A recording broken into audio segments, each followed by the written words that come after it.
अभी आपको खबर दें, पाकिस्तान क्रिकेट बोर्ड के चेयरमैन मोहसिन नकवी आज दोपहर प्रेस कॉन्फ्रेंस करेंगे। व्हाइट बॉल टीम के कप्तान और दौरा ऑस्ट्रेलिया और जिम्बाब्वे के लिए स्क्वाड का ऐलान करेंगे।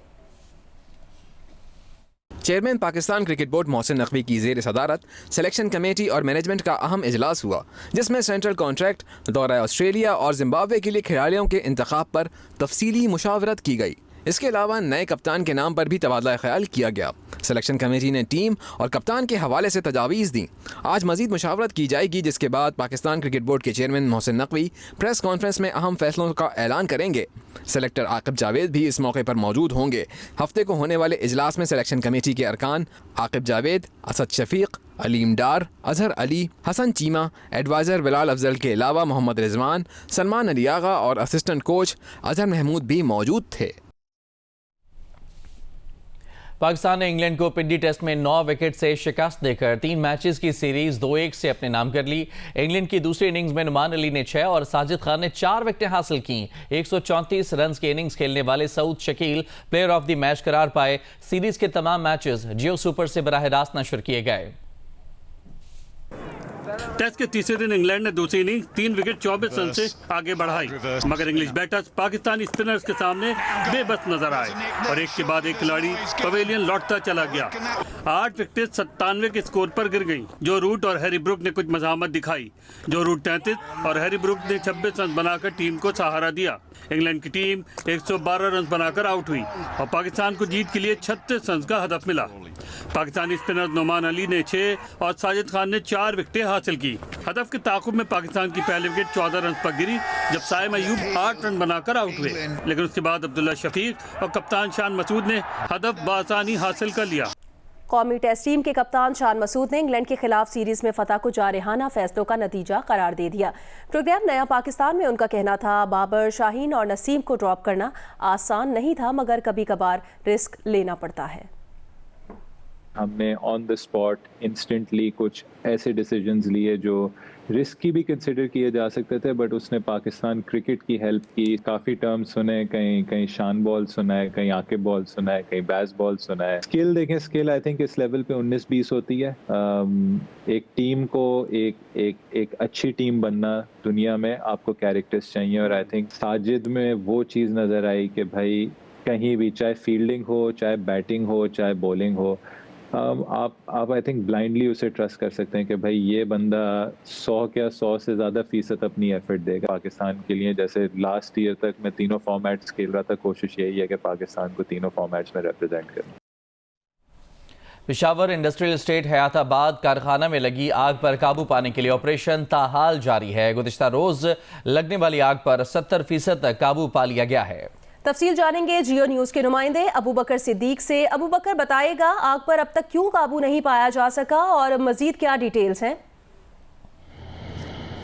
जी देखिए, ये इंडस्ट्रियल स्टेट में इस वक्त मैं मौजूद हूँ और गुज़िश्ता रोज़ तकरीबन दोपहर 1 बजे इंडस्ट्रियल स्टेट में वाक़ जो कारखाना है उसमें आग लगी थी और अभी तक जो है मुकम्मल तौर पर आग पर जो है काबू नहीं पाया गया है। मेरा कैमरामैन शाहिद अहमद अगर आपको दिखाए तो इस वक्त भी जो है रेस्क्यू ऑपरेशन जो है वो शुरू है और रेस्क्यू काम की जानिब से ये बताया जा रहा है कि 70% आग पर जो है काबू पा लिया गया है। जबकि अगर हम बात करें तो इस वक्त रेस्क्यू 1122 के 20 से जो फायर व्हीकल्स है तो वो जो है वो इस्तेमाल की जा रही है आग बुझाने के इस अमल में, जबकि 100 से ज़्यादा जो रेस्क्यू एहलकार है तो वो भी इस आग बुझाने के अमल में जो है वो हिस्सा ले रहे हैं। बेसिकली ये 3 मंजिला इमारत है और एक साइड जो है इस इमारत की तो वो मुकम्मल तौर पर मुनहदिम हो चुका है, जबकि जो दूसरा साइड है तो वो भी गिरने के करीब है और ये खदशा जाहिर किया जा रहा है कि कुछ ही देर में जो है वो वाला हिस्सा जो है वो भी गिर सकता है। रेस्क्यू 1122 के साथ साथ जो है वो एयरफोर्स और सिक्योरिटी फोर्सेस के एहलकार जो है वो भी खिदमात अंजाम दे रहे हैं और रेस्क्यू हुकाम का ये बताना है कि आग की शिद्दत जो है वो अब 30% तक जो है वो रह गई है और यही बताया जा रहा है कि 3 से 4 घंटे तक जो है मुकम्मल तौर पर आग पर काबू पा लिया जाएगा। जी। पेशावर इंडस्ट्रियल स्टेट हयाताबाद कारखाने में लगी आग पर काबू पाने के लिए ऑपरेशन ताहाल जारी है। गुज़श्ता रोज लगने वाली आग पर 70% तक काबू पा लिया गया है और आग बुझाने में रेस्क्यू 1122 की 25 से ज़ायद ऑपरेशनल गाड़ियां हिस्सा ले रही हैं। बहुत शुक्रिया अबू बकर सिद्दीक, आपने अपडेट किया।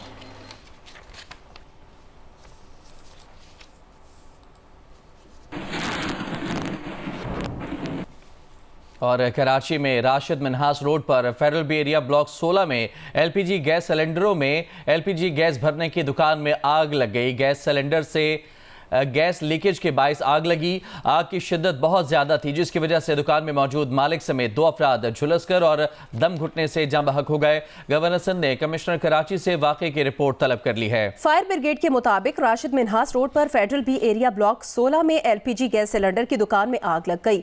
आग बुझाने के लिए फायर टेंडर्स पहुंचे और आग बुझाना शुरू की, लेकिन आग की शिद्दत बहुत ज्यादा थी। कुछ गैस सिलेंडर से एलपीजी गैस लीक हो रही थी। ऐसे सिलेंडर्स को निकालकर दुकान से अलग किया। ऐसे 36 सिलेंडर्स को जिनसे गैस लीक हो रही थी महफूज मकाम पर मुंतकिल किया गया। आग बुझाने के बाद दुकान की तलाशी ली तो उसमें से 2 अफराद की झुलसी हुई लाशें मिलीं। लाशों को अब्बासी शहीद अस्पताल मुंतकिल किया गया, जहां उनकी शनाख्त मोहम्मद उमर और मोहम्मद फयाज के नामों से हुई हैं। पुलिस के मुताबिक मोहम्मद उमर एलपीजी दुकान का मालिक था। गवर्नर सिंध कामरान खान टिसोरी ने वाक़े पर इजहार अफसोस करते हुए कमिश्नर कराची से रिपोर्ट तलब कर ली है।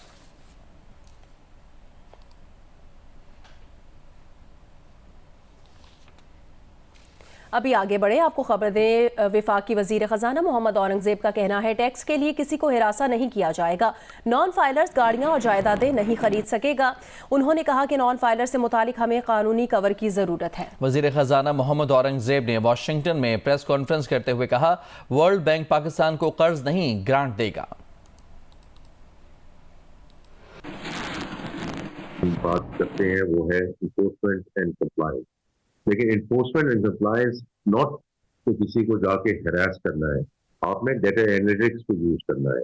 अब हम जो आगे करने जा रहे हैं वो ये है कि उसके लिए हमें लेजिस्लेशन चाहिए, और वो लेजिस्लेशन ये है कि non filer will not be able to buy property, buy vehicles, get into a bank account etcetera. उसके लिए हमें लेजिस्लेटिव कवर चाहिए, और एवरी स्टेक होल्डर एप्रिशिएटेड जो हमारा मैक्रो इकोनॉमिक स्टेबिलिटी मुल्क में जो वापस आई है। वर्ल्ड बैंक ने कहा है कि हम आपको उसके लिए ग्रांट देंगे, लोन नहीं देंगे, to create that capacity building, ताकि आप उसको प्रोजेक्ट को एक क्रिएशन से लेकर एग्जीक्यूशन तक आप उसको लेकर जाएं। लाहौर की फ़ज़ा आज सुबह सवेरे इंतहाई मुज़र सेहत है। बैनुल अक़वामी वेबसाइट के मुताबिक लाहौर में आज सुबह रिकॉर्ड किए गए पार्टिकुलेट मैटर्स की तादाद 629 है, जबकि लाहौर दुनिया के बड़े शहरों में आलूदगी के लिहाज से दूसरे नंबर पर है। 671 पार्टिकुलेट मैटर्स के साथ साइबेरिया का शहर बेलग्रेड पहले नंबर पर है। कराची 153 पार्टिकुलेट मैटर्स के साथ दुनिया में 5वें नंबर पर है।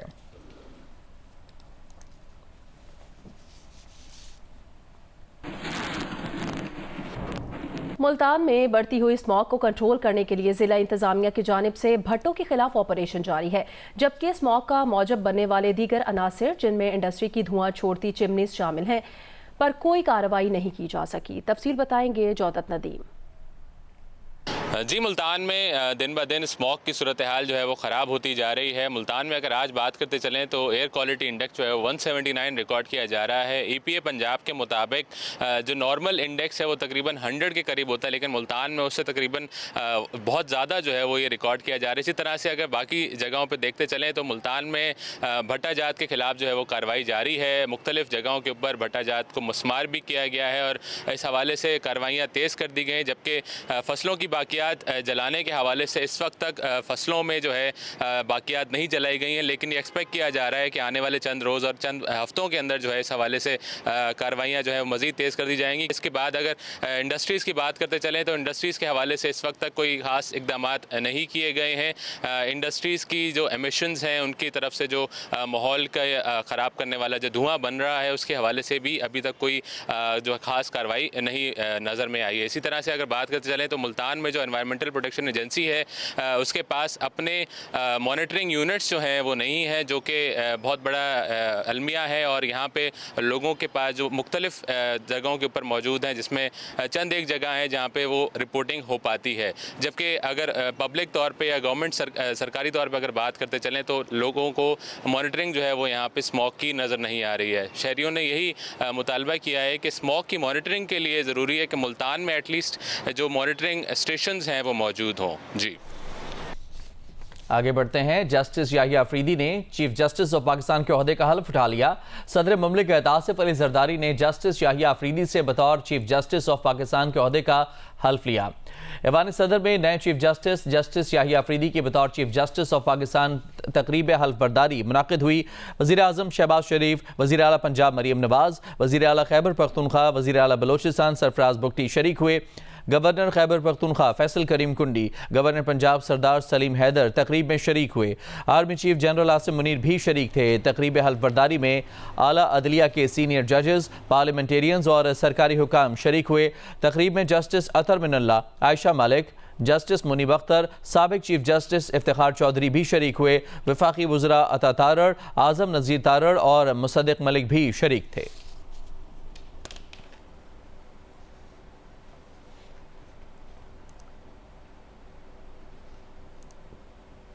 ज़राए का कहना है जस्टिस याहिया खान आफरीदी में चीफ जस्टिस ऑफ पाकिस्तान के ओहदे का हलफ उठाने के बाद 28 अक्टूबर को फुल कोर्ट इजलास बुला लिया है। ऐवान सदर में पाकिस्तान के 30वें चीफ जस्टिस का हलफ उठाने के बाद chief justice of Pakistan justice Yahya Khan Afridi supreme court पहुंचे, जहां उनका पुरतपाक इस्तकबाल किया गया। इस्लामाबाद पुलिस की जानिब से चीफ जस्टिस याहिया आफरीदी को गार्ड ऑफ ऑनर पेश किया गया। रजिस्ट्रार सुप्रीम कोर्ट जजीरा सलीम ने उन्हें फूलों का गुलदस्ता पेश किया। चीफ जस्टिस याहिया आफरीदी ने ओहदे का चार्ज संभालते फुल कोर्ट इजलास बुलाने का फैसला किया है। ज़राए के मुताबिक चीफ जस्टिस याहिया आफरीदी ने 28 अक्टूबर बरोज़ पीर को फुल कोर्ट इजलास बुलाया है, जिसमें तमाम जजेस शिरकत करेंगे।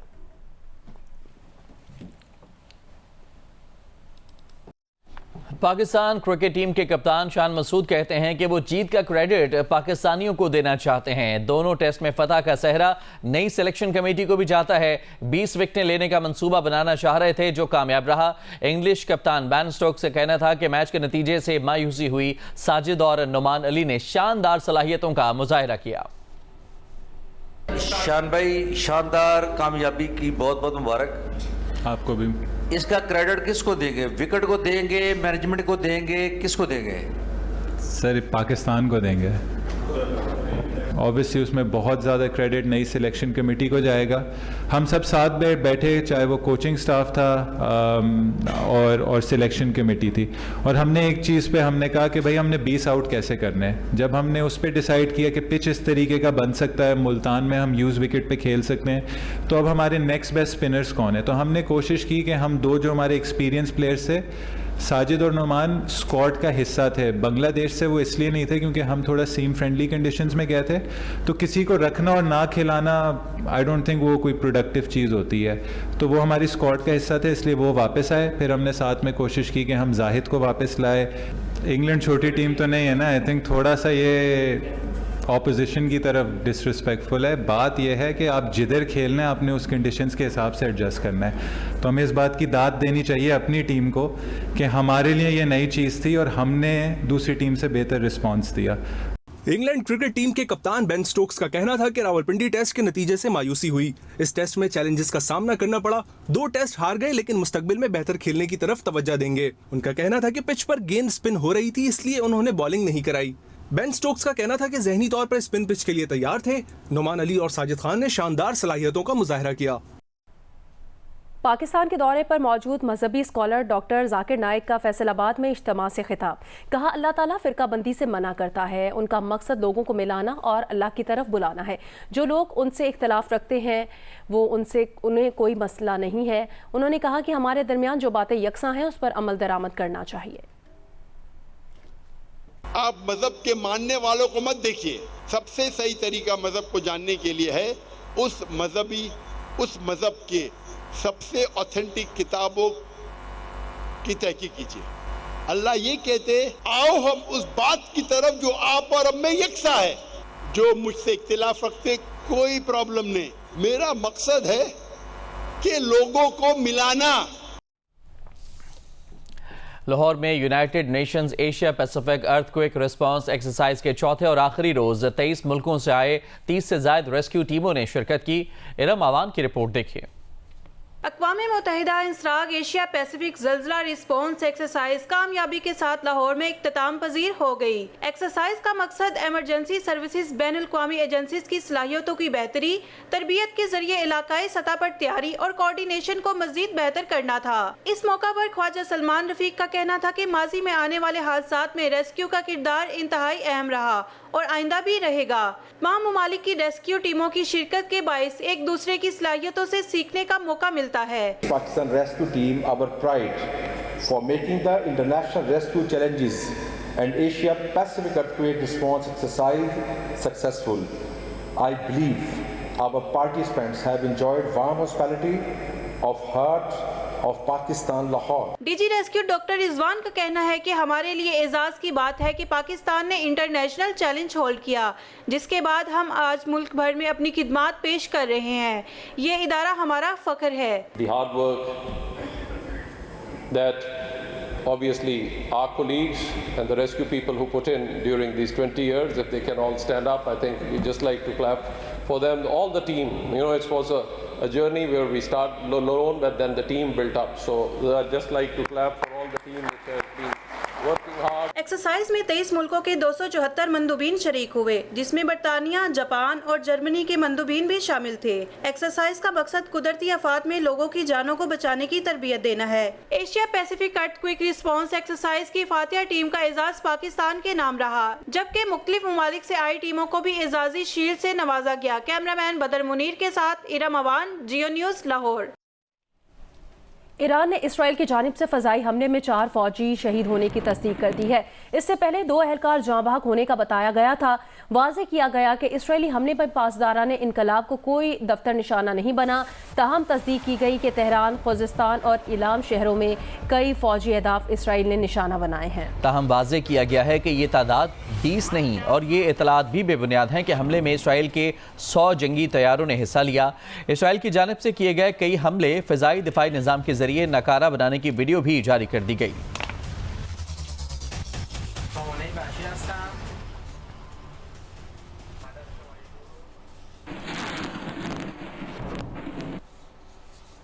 अक़वाम मुत्तहिदा में ईरानी मिशन ने दावा किया है कि ईरान पर इसराइली हमले में इराक़ी फ़िज़ाई हदूद का इस्तेमाल किया गया। ईरानी मिशन ने कहा कि इसराइली जंगी जहाज़ों ने इराक़ में वाक़ अमरीकी फ़ौजी अड्डे से परवाज़ें भरीं। ईरानी मिशन ने अमरीका को ईरान पर हमलों का बराबर का जिम्मेदार करार दे दिया।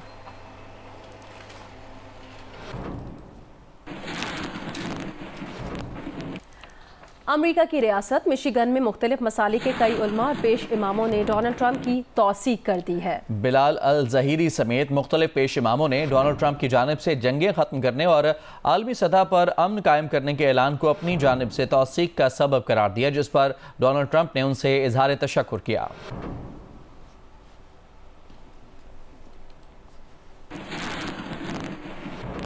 आलमी सकाफती मेले के 31वें रोज़ अवार्ड की शानदार तकरीब रखी गई। 2 डांस परफॉर्मेंस भी हुई। तफसील देखिए वलीद अहमद की रिपोर्ट में। आर्ट काउंसिल कराची, जियो और जंग के इश्तराक से जारी 38 रोजा आलमी सकाफती मेले के 31वें दिन रेड कारपेट सजाया गया। अवार्ड्स की तकरीब मुनक्किद की गई। वज़ीर आला सिंध ने मुल्की और बैनुल-अक़वामी फनकारों को उनकी शानदार परफॉर्मेंस पर अवार्ड्स दिए। रिकार्डो फ्रॉम मेक्सिको, वज़ीर आला सिंध मुराद अली शाह, वज़ीर दाखिला सिंध ज़िया लंजार, वज़ीर सकाफत Zulfikar Ali Shah, mayor Karachi Murtaza Wahab, Karachi police chief Javed Alam Odho ने कहा कि वर्ल्ड कल्चर फेस्टिवल पाकिस्तान की शनाख्त बन गया है। Thank you very much all the performers who've come from all over the world. I've been told 44 countries, more than 500 performers and a festival of 38 days. Ahmed Shah tells me this is a world record. I thank all the people who worked very hard for this. Obviously the Arts Council, the Culture Department, Geo, other sponsors. I think इसके बाद ये फैसला कर लेना चाहिए. I stand committed that Faizi Rahmin Art Gallery inshallah will become part of Arts Council. America, Japan, तुर्की, South Korea और दीगर ममालिक के कौंसल जनरल्स ने मेले को आलमी सकाफतों का मरकज करार दिया। I'd like to congratulate the whole team for organizing such a great cultural festival here in colorful city, my favorite city Karachi. जो अरबी लोग जो आए थे, इधर इमाराती लोग आए थे, बहुत खुश थे। वो बोले पाकिस्तानी लोग मिलन जुलन लोग और खुश अखलाक लोग, मेहमान नवाज लोग।